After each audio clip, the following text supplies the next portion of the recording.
అవుతాడు.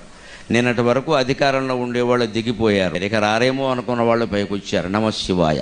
ఇంతకంటే భగవల్లీలకు ఉదాహరణ వేరే ఏమీ అక్కర్ల. ఇంతకంటే ఉదాహరణ వేరే ఏమీ అక్కర్ల. చిత్తశుద్ధి ఉంటేనే భగవంతుడు కాపాడతాడు అనడానికి నేను దేవాలయంలో కూడా నిర్మోహమాటంగా రాజకీయంలో చెబుతున్నా.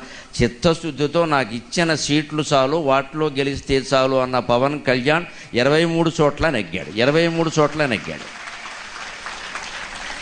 భగవంతుడు ఆశీర్వచనం అతనికి, అతని పార్టీకి, ఆంధ్రప్రదేశానికి సంపూర్ణంగా లభించాలని నేను కోరుకుంటున్నాను. నాకు పార్టీలు పక్షపాతాలు లేవు. నేను ధర్మపక్షపాతని. ఎవడో ఒప్పుకోడు 21 సీట్లకి. అంత ఇమేజ్ ఉన్నవాడు. అక్కర్లేదు మాకు పొత్తు ప్రధానం, ముందు గెలవడం ప్రధానం. అది కూడా ప్రజల కోసం అంతే.